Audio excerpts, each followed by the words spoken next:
Hello everyone, welcome to my YouTube channel let's learn chemistry. तो जैसे कि हम चैप्टर 2 कर ही रहे हैं हमारे क्लास 10th का एसिड बेसिस एंड सोल्ट्स, जैसे कि आपको पता ही है। और आज जो है हम एसिड बेसिस सोल्ट्स को कंटिन्यू ही करेंगे। हमने जो अभी तक किया हुआ है मैं एक बार थोड़ा सा आपको बता देती हूँ। हमने सोल्ट्स पढ़ लिए, कैसे बनते हैं, है ना। सोल्ट्स कितने टाइप के होते हैं, एसिडिक सोल्ट क्या है, बेसिक सोल्ट्स क्या होते हैं। कुछ हमने क्वेश्चंस प्रैक्टिस किए थे, ये वाले हमारे कुछ क्वेश्चंस थे। हमने एप्लीकेशंस ऑफ पीएच हमने ऑलरेडी सब चीज़ें कर ली हैं। और पीएच स्केल के बारे में भी पढ़ा था, है ना। किसका पीएच कितना रहता है, dilution of acid, alkalis, neutralization reaction, metal oxides with acid या non metal oxides with acids, है ना। ये सब चीज़ें हमने करी थी। इसके साथ आज जो है हम कंटिन्यू करेंगे, दैट इज़ जो हमने सोल्ट पढ़ा है NaCl, जैसे कि आपको पता था। हमने कहा था कि जो हमारा NaCl है, एक सेकेंड बच्चे, हम इसमें से मार्कर ले लेते हैं। हाँ जी। तो जैसे कि हमें पता ही है, हमने कल कहा था कि एसिड के साथ जब बेस आपस में मिक्स करते हैं तो साथ में क्या रिलीज़ होता है, सॉल्ट प्लस वाटर जो है प्रोडक्ट की फॉर्म में रिलीज़ होते हैं ना। प्रोडक्ट बनते हैं हमारे सॉल्ट प्लस वाटर, जिसमें सोल्ट है हमारे NaCl। क्योंकि हमारा ये जो NaCl सोल्ट है, ये Na जो लिया गया है वो हमने स्ट्रॉन्ग बेस से लिया था, और जो Cl था वो हमने स्ट्रॉन्ग एसिड से लिया था। इसीलिए दोनों ही चीज़ें स्ट्रॉन्ग थी, तो strong acid plus strong base, formation of neutral salt. Neutral मतलब जितनी उसकी एसिडिक करेक्टर था उतनी उसका बेसिक करेक्टर उतना ही ज़्यादा था, तो आपस में वो न्यूट्रलाइज हो गया। तो जो सोल्ट बना है वो ओवरऑल कैसा बना है, न्यूट्रल सोल्ट बना है। सोल्ट जो है वो दो टाइप के थे, acidic salt and basic salt, है ना। तो ये तो ठीक है आपकी। सबसे पहले जो सोल्ट है, वैसे हमें ये सोल्ट का जो सबसे ज़्यादा अबंडेंस है, NaCl हम कहाँ से प्रिपेयर करते हैं, हमें जो ये रॉ मटेरियल जो है वो कहाँ से हमें मिलता है एज ए NaCl के लिए, हम समुद्र से, सी वाटर से इसकी हेल्प से NaCl प्रिपेयर करते हैं ना। स्टार्टिंग में ऐसे ही स्टार्ट हुआ था, सॉल्ट बने थे। और सबसे ज़्यादा जो सॉल्ट है वो सी वाटर में ही मिलते हैं। और इसको बनाने के, NaCl बनाने के अलग अलग तरीके हैं जो है। आज हम जो हमारा बेसिक मेन टॉपिक है वहीं पर चलते हैं। हमारा है जी कॉस्टिक सोडा। देखिए कॉस्टिक सोडा जो है वो क्या होता है और कैसे बनता है। NaOH, what is caustic soda, this is called caustic soda, ठीक है। इसको सोडियम हाइड्रोक्साइड भी बोल देते हैं। और ये सोडियम हाइड्रोक्साइड एक क्या होता है, बेस तो है ही, साथ में ये एल्कलाई है। एल्कलाई का मतलब क्या होता है कि जो पानी में घुल जाता है। और ख़ास बात, ये बहुत बहुत बहुत इंपॉर्टेंट टॉपिक है आपका 10th के लिए, ठीक है जी। वेरी वेरी इंपॉर्टेंट टॉपिक, क्योंकि ये पेपर में आता है किसी भी तरह से, किसी भी नाम से आ जाएगा। Chlor alkali process, it's real important name. Chlor alkali process क्या होता है और इसके बारे में लिखिए। या फिर क्लोर एल्कलाई प्रोसेस में हम रिएक्टेंट्स क्या लेते हैं, प्रोडक्ट्स क्या लेते हैं, या फिर इसका मतलब क्या है ना। तो ये कई तरह से ये क्वेश्चन जो है वो पूछा जा सकता है पेपर के अंदर। उसके बाद हमारे पास और क्या रहता है कि ये प्रोसेस है एक हमारे पास, ये क्लोर एल्कलाई प्रोसेस। मैं आपको एक बार समझा देती हूँ, इसमें लिखा नहीं हुआ, दिखाया नहीं हुआ। हमारे पास क्या होता है कि हम एक बैटरी लगाते हैं। इस बैटरी का जो छोटा टर्मिनल होता है उसको नेगेटिव, और जो बड़े वाले टर्मिनल को हम क्या बोलते हैं, पॉजिटिव टर्मिनल बोलते हैं। जो हमारा क्लोर एल्कलाई है, इसका मतलब है प्रोसेस में जो हम सॉल्यूशन यूज़ करते हैं, दैट इज़ NaCl सॉल्यूशन। ये NaCl पानी में जो डालना है तो बहुत कॉन्सनट्रेटेड पानी होना चाहिए। यानी उस कॉन्सनट्रेटेड NaCl के सॉल्यूशन को हम क्या बोलते हैं, ब्राइन सॉल्यूशन। ब्राइन सॉल्यूशन मतलब concentrated solution of NaCl is called brine solution, ठीक है। तो अब मतलब मैंने इसके अंदर क्या डाला, Na और Cl, है ना। मतलब अगर मैं आपसे कहूँ कि ये जो सॉल्यूशन है वो हमारा किस चीज़ का है, NaCl का कॉन्सनट्रेटेड सॉल्यूशन है। तो मैं ज़रा इसको थोड़ा सा क्लियर कर लेते हैं हम, क्योंकि बहुत फिर क्लियरली समझ में नहीं आएगा। मैं यहाँ से ज़रा साफ़ कर देती हूँ इसको। लीजिए, डिलीट कर दिया हमने। अब NaCl को किस में ऐड किया है हमने, पानी के अंदर। तो मतलब NaCl में से कौन से आयन हो गए, Na, और क्लोराइड हो गया Cl माइनस। अब वाटर भी तो है, वाटर का हो जाएगा H प्लस, और वाटर का एक क्या हो जाएगा, OH माइनस। अब ये जो Na और Cl है, ये यहाँ Na और Cl होंगे, ऐसे ही H और OH होंगे। अब ये दोनों प्लस वाले जो हैं हमारे कैटायंस जो हैं, यानी कि Na जो है प्लस है ना, तो इसको हम क्या बोलते हैं, C से कैटायंस। इनको नेगेटिव वालों को हम क्या बोलते हैं, अनायंस, ठीक है। अब ये जो प्लस वाले हैं जितने भी Na प्लस और जो H प्लस हैं, ये दोनों ही किसकी तरफ मूव करेंगे, माइनस की तरफ। यानी ये इस टर्मिनल की तरफ मूव करेंगे, H भी और Na भी। लेकिन इन दोनों में से किसकी पॉसिबिलिटी ज़्यादा होगी कि ये जो है वो मूव करेगा, फास्ट मूव करेगा। तो Na और H में से ज़्यादा जो है मास Na का रहता है 23 ग्राम अप्रोक्सीमेट होता है, और H का जो होता है 1 होता है। तो जो हल्का है वही भागेगा जल्दी। तो ऐसे याद रखेंगे कि H जो है वो नेगेटिव टर्मिनल पे जाके कलेक्ट हो जाएगा और H2 गैस रिलीज़ करेगा। ठीक है, ये क्या रिलीज़ करेगा नेगेटिव टर्मिनल पे? Hydrogen gas. जबकि जो हमारे पास ये है, लीजिए हम इसका कलर चेंज कर लेते हैं, जो क्लोरीन Cl माइनस, माइनस है तो किसकी तरफ मूव करेगा? प्लस की तरफ। और OH माइनस भी किसकी तरफ मूव करेगा? प्लस की तरफ। दोनों ही प्लस की तरफ मूव करेंगे, ठीक है, लेकिन दोनों में से कौन सबसे पहले भागेगा? हमारा क्लोरीन। यानी इधर तो रिलीज हो रही है हाइड्रोजन गैस, इस साइड कौन सी रिलीज होगी? Chlorine gas. तो यानी कि हमारे C से कैटायन, C से कैथोड, यानी कि जो क्लोरीन है वो एनोड पर रिलीज होगी, क्योंकि अनायन था ना, और ये किस पर रिलीज होगी? कैथोड पर। यानी कि C से कैटायन, H कैटायन था, तो कैथोड पर क्या रिलीज होगा? Hydrogen gas. एनोड पर क्या रिलीज होगी? Chlorine gas. इसको ज़रा हम थोड़ा सा और क्लीन कर लेते हैं। यानी कि हमें क्या क्या चीज़ें समझ में आई? हमें ये समझ में आया कि इन दोनों में से चॉइस हुई सोडियम और हाइड्रोजन में से हाइड्रोजन की, क्लोरीन और ऑक्सीजन में से क्लोरीन की, यहाँ क्लोरीन गैस हो गया। क्लोरीन रिलीज होगा किसके ऊपर? एनोड पर। और इस पर किस पर रिलीज होगा? ये होगा कैथोड पर रिलीज। ठीक है, गैस कैथोड पर कौन सी गैस रिलीज होगी? हाइड्रोजन। एनोड पर कौन सी गैस रिलीज होगी? क्लोरीन। और जो बच गया, क्या चीज़ें बच गई हमारे पास? देखिए, Na बच गया और OH बच गया, और Na और OH मिलकर क्या बना देंगे? NaOH।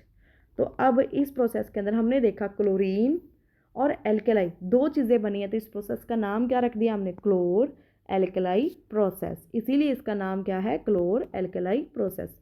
अगर आप इसमें देखोगे रिएक्शन में, देखो सीधा लिखा हुआ है इसके अंदर शॉर्टकट में कि NaCl का यानी कि सॉल्यूशन लेते हैं जब हम concentrated solution in water, then the product will be NaOH plus chlorine plus hydrogen gas, chlorine gas.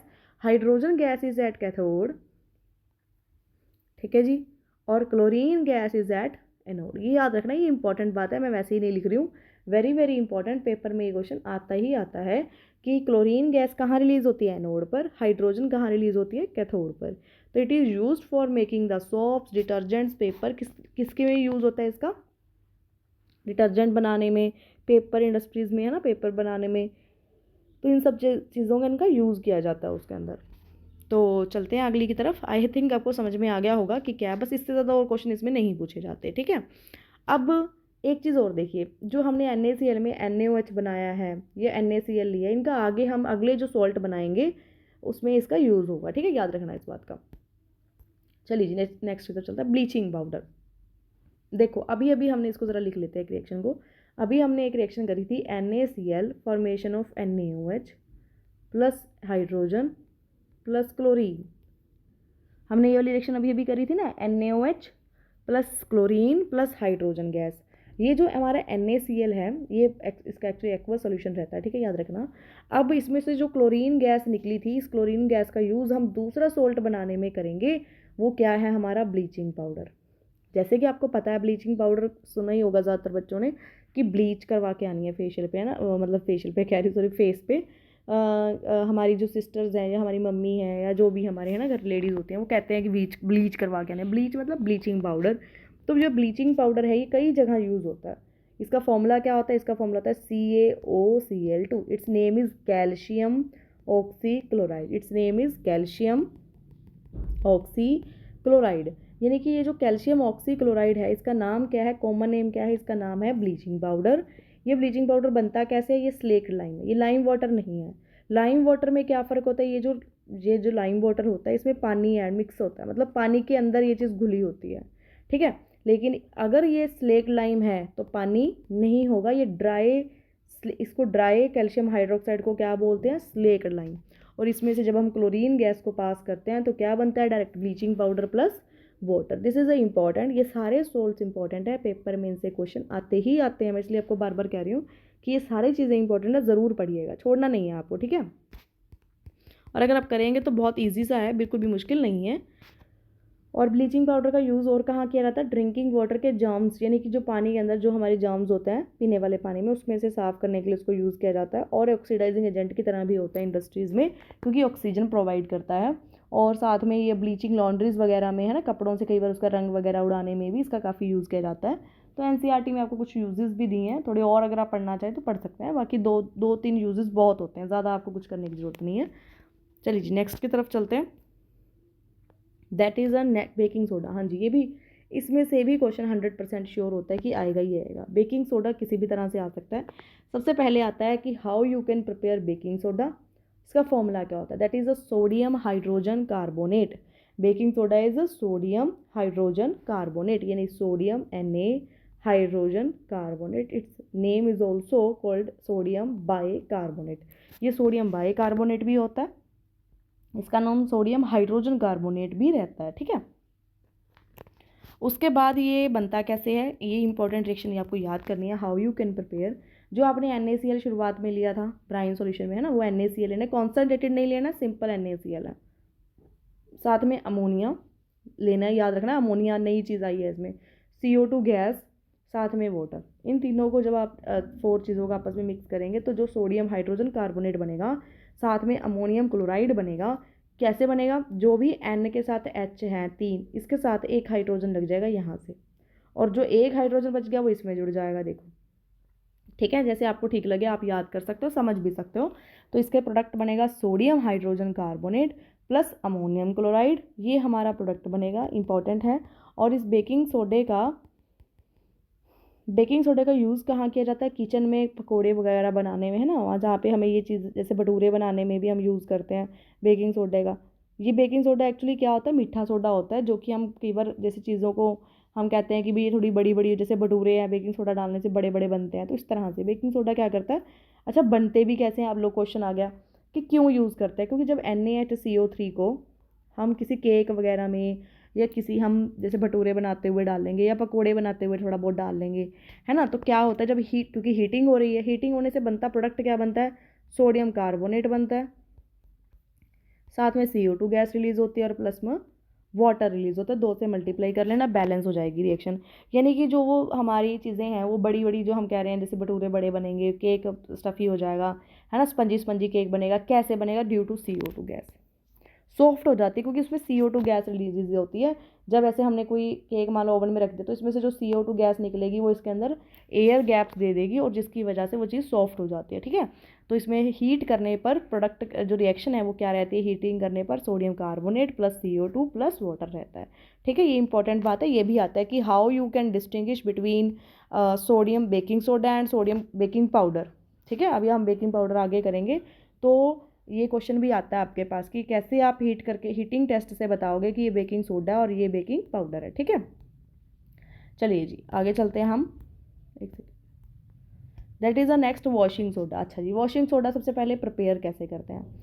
आप ध्यान से देखिए, समझिए बात को। हमने अभी हमने क्या बनाया? NaHCO3। NaHCO3 को जब आप हीट करोगे तो क्या बनेगा? Na2CO3 प्लस क्या बनेगा? CO2 प्लस क्या बनेगा? वाटर। ठीक है, अब ये जो Na2CO3 बना है, इस Na2CO3 के अंदर हम क्या ऐड करेंगे? 10 वाटर के मोलिक्यूल्स। तो प्रोडक्ट क्या बन जाएगा? प्रोडक्ट बन जाएगा Na2CO3.10H2। This is called washing soda. तो हाउ यू कैन प्रिपेयर, आपको ज़रूरी नहीं है कि आपको इसको हीट करके दिखाना, मैंने जस्ट बताया है कि हर एक सोल्ट आगे से आगे एक दूसरे के साथ जुड़ा हुआ है, आप उसको छोड़ नहीं सकते हो। ठीक है, तो एक चीज़ जो है वो दूसरी को बनाने में हेल्प करती है, उससे ही बनाया जाता है। अगर आपसे आपके पास इसकी प्रिपरेशन आ गई कि how you can prepare washing soda, तो आप क्या करेंगे? आप जो डायरेक्ट ये रिएक्शन लिखी हुई है, देखो आपकी स्क्रीन पे, Na2CO3 प्लस 10H2, ये आप डायरेक्ट लिख सकते हो, डायरेक्ट ही हो जाएगा। ठीक है, ज़रूरत नहीं है आपको इतना शुरू शुरू से करने की। हाँ, पर ध्यान रखना है पेपर में जब अगर वॉशिंग सोडा का यूज़ फॉर्मूला आ जाए तो आपको .10H2 ज़रूर लगाने हैं, otherwise Na2CO3 is not a formula of washing soda, ये गलत है। ठीक है, .10H2 ज़रूर लगे होने चाहिए। अच्छा, इसका यूज़ कहाँ किया जाता है? परमानेंट हार्डनेस ऑफ वाटर को, जैसे हार्ड जो पानी होता है हमारे घरों में कई बार आ रहा होता है ना, जिसमें सॉल्ट ज़्यादा मिक्स होता है, तो उसकी हार्डनेस को रिमूव करने में भी यूज़ होता है इसका। और साथ में आपको पता है घर पे कपड़े वगैरह धोने में, डोमेस्टिक पर्पजेज़ के लिए भी इसका यूज़ किया जाता है। बहुत सफिशिएंट होता है, 2 यूजेस सफिशिएंट है। ठीक है, चलिए जी आगे चलते हैं। हमारा next is plaster of Paris. देखिए, प्लास्टर ऑफ पेरिस क्या रहता है? जो प्लास्टर ऑफ पेरिस है, याद रखना है, वेरी वेरी इंपॉर्टेंट। आपने कई बच्चे ना इसको कॉपर सल्फेट लिखते हैं, जो कि बिल्कुल गलत है, बहुत बड़ी मिस्टेक है ये। बहुत सारे बच्चे इसको कॉपर सल्फेट लिखते हैं, but actually this is a calcium sulphate, calcium sulphate hemihydrate. ओ एक सेकेंड, कैसे बनता है? कैल्शियम सल्फेट हेमीहाइड्रेट को हम क्या बोलते हैं? This is called POP। ये क्या है? हमारा POP। जब हम POP में 1.5 यानी कि 3/2, देखो लिखा है 3/2 वाटर मॉलिक्यूल ऐड करते हैं तो हमारा क्या बनता है, जिप्सम बन जाता है। अच्छा जी, आप कहेंगे मैडम पढ़ा रही हो उसको सुना कहाँ है, सुना ऐसे है कई बार, जैसे आपने देखा होगा कई कई बार हमें ना हाथ पे पैर पे फ्रैक्चर हो जाता है, कई बार किसी चीज़ से गिरने की वजह से है ना चोट लग जाती है, तो वो फ्रैक्चर हो जाता है, तो फिर तो उस हड्डियों को ज्वाइन करने के लिए डॉक्टर जो है हमारे हाथ पे प्लास्टर लगा देता है। वो प्लास्टर किस चीज़ का है, दैट इज़ अ POP। वो क्या होता है कि CaSO4 वाइट कलर का एक ½ H2O का पाउडर होता है, उसमें डॉक्टर थोड़ा सा पानी मिलाता है, उसका एक घोल बनाता है और फिर हमारे हाथ पे या पैरों के ऊपर एक पट्टियाँ लगा के उसके ऊपर उस पाउडर को चिपका देता है, ठीक है। और जब वो चिपक जाता है, सूख जाता है, तो एक बिल्कुल हार्ड मास बन जाता है, बिल्कुल एक वो मतलब सख्त सा एक सॉलिड सा पार्ट बन जाता है। वो सॉलिड पार्ट क्या होता है, दैट इज़ अ POP के बाद बना हुआ जिप्सम। वो क्या बन जाता है हमारा, वो बन जाता है जी जिप्सम, ठीक है, जिप्सम बन जाता है। इंपॉर्टेंट है ये, वेरी वेरी इंपॉर्टेंट, ठीक है, वो बन जाता है हमारा जिप्सम। तो क्वेश्चन अराइज होता है कि क्या आप जिप्सम से वापस POP बना सकते हो। हाँ जी बना सकते हैं जिप्सम से। ये रहा जिप्सम, सॉरी ये रहा जिप्सम, देखो CaSO4.2H2O, दिस इज जिप्सम। लेकिन जिप्सम को सही टेम्परेचर, बिल्कुल एग्जैक्ट टेम्परेचर याद रखना है, 373 केल्विन पर जब आप हीट करोगे, सिर्फ तभी कैल्शियम सल्फेट जो हमारा 2H2O बना था वही कैल्शियम सल्फेट ½ H2O में कन्वर्ट हो जाता है और 3/2 वाटर मॉलिक्यूल वहाँ से उड़ जाते हैं। इसका मतलब हम प्लास्टर ऑफ पेरिस बना तो सकते हैं जिप्सम से, लेकिन अगर ये टेम्परेचर थोड़ा सा भी ज़्यादा हो गया तो जो ½ H2O है इसके अंदर, जो भी हमारे ½ H2O दिख रहे हैं आपको इसके अंदर, ये देखो हाफ, अगर हम इसका टेम्परेचर इससे ज़्यादा हीट कर दें तो ये हाफ भी उड़ जाएगा, ये बन जाएगा सिर्फ और सिर्फ कैल्शियम सल्फेट, जो कि डेड POP होती है। इसको हम क्या बोलते हैं, डेड POP, जो कि किसी काम की नहीं होती। इसीलिए टेम्परेचर बिल्कुल याद रखना आपके लिए बहुत बहुत ज़रूरी है, ठीक है जी। ये है हमारा प्लास्टर ऑफ पेरिस। इसके बाद है कि हाँ जी डॉक्टर्स कहाँ इसका यूज़ करते हैं, या डॉक्टर्स क्यों इसका यूज़ कहाँ है। डॉक्टर्स जो हैं फ्रैक्चर्स जो हमारी बोन होती है उनको सपोर्ट के लिए इसका यूज़ करते हैं। इसके साथ साथ इसके टॉयज़ भी बनाए जाते हैं ना घर पे, जो हमारी दीवारों पे बोल रही हूँ, रूफ्स के ऊपर डिज़ाइन देते हैं, वो भी POP का रहता है ना। तो ये सब चीज़ें हमारी यूज़ होती हैं। कई बार मूर्तिकार जो है मूर्तियाँ भी इसी से बनाते हैं। कई बार दीवारों के ऊपर जो है, दीवारें प्लेन नहीं होती, उस चीज़ को प्लेन करने के लिए, स्मूथ सरफेस बनाने के लिए भी इसी का यूज़ किया जाता है, ठीक है। इसके बाद जो है क्वेश्चन दिया हुआ है, ज़रा हाँ जी क्वेश्चन करेंगे। आपको क्वेश्चन दिया है कि प्लास्टर ऑफ पेरिस का फॉर्मूला बताइए। क्या है, calcium sulphate ½ H2O, this is the plaster of Paris. Gypsum is a 2H2O, bleaching powder is a CaOCl2 and slate lime is a COH2 तो आपको कॉलम A के साथ कॉलम B को match करना है। मैच इट्स नहीं आते हैं 10th में, हाँ ये बस इसके लिए दिया है ताकि आपको फॉर्मूलाज याद हो जाए, ठीक है। चलिए जी नेक्स्ट पे चलते हैं।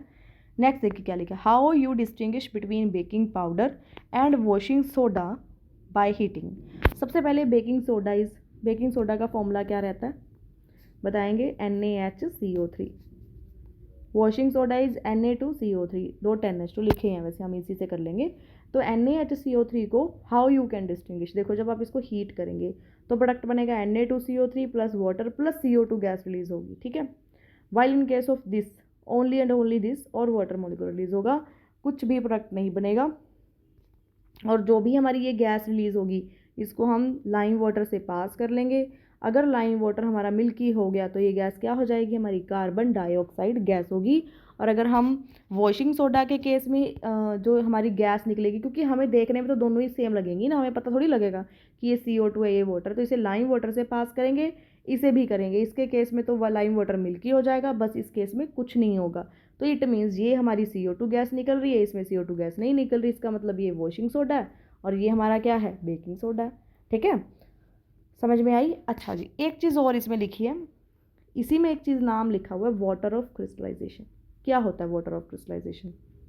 वाटर ऑफ क्रिस्टलाइजेशन का मतलब है जैसे Na2CO3.10H2, जैसे आपने पहले भी सुना होगा कॉपर सल्फेट.5H2, आपने सुना होगा कैल्शियम सल्फेट.12H2, है ना। ये जो हाफ, ये 10, ये 5, ये जो पीछे जितने भी वाटर मॉलिक्यूल लगे हुए हैं, इसका मतलब है कि ये जो हमारे वाटर मॉलिक्यूल हैं ये सारे, जैसे ही इसको हम गर्म करेंगे, जैसे हमने इस सॉल्ट को गर्म किया तो वाटर उड़ गया ना, तो ये अपनी प्रॉपर्टी लॉस कर देता है। जैसे कॉपर सल्फेट है देखो .5H2O, जब इसको हीट करते हैं इसका रंग कैसा होता है, ब्लू। अगर हम इसको हीट कर दें तो प्रोडक्ट बनेगा कॉपर सल्फेट, 5H2 तो अलग हो जाएंगे, इसका रंग हो जाएगा वाइट। ठीक है, अगर इसमें मैंने उठा के एक मतलब बाहर से 1 चमचा पानी का डाल दिया तो ये वापस से इसी कलर में कन्वर्ट हो जाता है। इस प्रोसेस को, इस पानी को क्या बोलते हैं, वाटर ऑफ क्रिस्टलाइजेशन बोलते हैं, कि जिसकी वजह से वो जो पानी की वजह से उसमें कैरेक्टरिस्टिक्स थी, जैसे कॉपर सल्फेट पहले ब्लू कलर का था, उड़ाने के बाद उसका रंग वाइट हो गया, तो उस वाटर को, ये जो एक्स्ट्रा वाटर है इसको क्या बोला जाता है, वाटर ऑफ क्रिस्टलाइजेशन। ठीक है, हाँ जी, तो नेक्स्ट की तरफ चलते हैं ज़रा हम। नेक्स्ट क्वेश्चन दिया हुआ है आपको एक, हाँ जी, salt A is commonly use in bakery products, on heating gets converted into another salt B which is used to remove the permanent hardness of water. A gas is released, then the pass through the lime, water turns milky. Identify A, B and C. तो sodium, हाँ जी, तो baking soda में देखिए क्या use करते हैं, इसमें use करते हैं हम इसमें हम यूज़ करते हैं NaHCO3। इसको जब हम हीट करेंगे Na2CO3 plus CO2 plus water बनेगा, जैसे कि आपको मैंने करवाया ही है कि जब इसको हीट करते हैं CO2 गैस रिलीज होगी और फिर वही अनदर सोल्ट बनता है, जो कि अनदर सोल्ट क्या है, सोडियम कार्बोनेट, जो किसको यूज़ करता है, remove the permanent hardness of water, यानी कि this is B, this is A, और एक गैस निकलती है जो कि लाइम वाटर को, देखिए लाइम वाटर को क्या कर देती है, मिल्की कर देती है। तो ABC हो गए ना आइडेंटिफाई। ठीक है, एक और चीज़ है भाई जो मैंने आपको नहीं बताई, इसमें नहीं आई, एक चीज़ और है, वो क्या है, वो ये है कि बेकिंग पाउडर, हमने सोडा किया है ना, सोडा होता है, सोडा क्या होता है, NaHCO3। अगर इसी NaHCO3 के अंदर मैं टार्टरिक एसिड, थोड़ा सा टार्टरिक एसिड ऐड कर दूँ, टार्टरिक एसिड ऐड कर दूँ, तो ये क्या बन जाएगा, ये बन जाएगा बेकिंग पाउडर। क्या बन जाएगा, बेकिंग पाउडर। ये भी इंपॉर्टेंट है। अच्छा, अब कहानी आई कि इसमें क्यों ऐड किया जी, क्या ज़रूरत थी हमें बेकिंग पाउडर बनाने की, ज़रूरत थी, क्यों ज़रूरत थी, देखो अब ध्यान से समझना।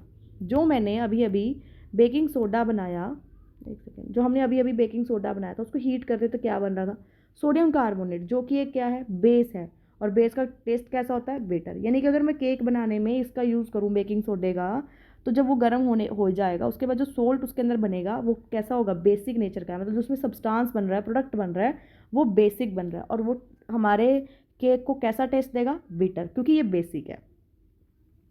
अब इस बेसिक के बिटर टेस्ट को ख़त्म करने के लिए मैं उसमें क्या ऐड करूँ, एसिड। लेकिन कैसा एसिड ऐड करूँ, जो वीक हो, ताकि वो वीक क्या करेगा, इस वीक बेस के साथ मिलके ऐसा सॉल्ट बनाएगा जिसका न्यूट्रल होगा, जिसका कोई टेस्ट नहीं होगा, सॉल्ट बनेगा और सॉल्ट का कोई टेस्ट नहीं रहता। ठीक है, सॉल्टी टेस्ट आएगा, इसका बीटर कड़वाहट का टेस्ट आएगा, ऐसा लगेगा जैसे केक कड़वा है। तो उस चीज़ को प्रिवेंट करने के लिए हम क्या डालते हैं इसमें, हम बेकिंग सोडे की जगह क्या यूज़ करते हैं, बेकिंग पाउडर। और बेकिंग पाउडर में हमने क्या ऐड किया हुआ था, क्या हुआ होता है उसमें, हमने यूज़ करते हैं टार्टरिक एसिड, और फिर वो बने हुए बेसिक चीज़ को एसिड के साथ ट्रीट करता है और सोल्ट प्लस वाटर बन जाता है, जिसकी वजह से जो रिएक्शन बनती है इसमें हीट करके तो ये वाली बनती है, लेकिन अगर आप बेकिंग पाउडर को हीट करोगे तो प्रोडक्ट क्या बनेगा, CO2 प्लस वाटर प्लस, जहाँ आपने ये लिखा है Na2CO3 उसकी जगह आप लिखोगे sodium salts of, sodium salts. ठीक है, सोडियम के क्या बनेंगे, सोडियम सोल्ट्स बनेंगे, आप ये लिखोगे। तो जो सोल्ट्स होते हैं उनका नमकीन टेस्ट आएगा, कड़वाहट से बेटर है सोल्टी हल्का सा। ठीक है, तो ये इंपॉर्टेंट चीज़ें थी। ये हमारा आज का जो था चैप्टर 2 ख़त्म होता है ऑफकोर्स। और थैंक यू सो मच, आपने मेरी वीडियो को देखा एंड तक, है ना। और आगे जो है हम चैप्टर 3 करेंगे, लेकिन उससे पहले अगर थोड़े बहुत क्वेश्चन ज़रूर मेरे पास हुए तो मैं आपकी उस क्वेश्चंस की वीडियो लेके आऊँगी आप लोगों के लिए। और हम इसके कुछ टेस्ट भी आपको एज अ शॉर्ट वीडियो के तौर पे इसमें डालेंगे, ताकि आप लोगों को थोड़ा सा अच्छा, है ना, समझ में आता रहे, क्योंकि जब तक हम परफॉर्म नहीं करते हमें समझ में नहीं आता। बाकी आप चैनल को ज़रूर लाइक शेयर करिएगा, सब्सक्राइब भी करिएगा, ताकि आप आने वाली वीडियो को देख सको, है ना। Thank you so much and have a nice day, goodbye, take care.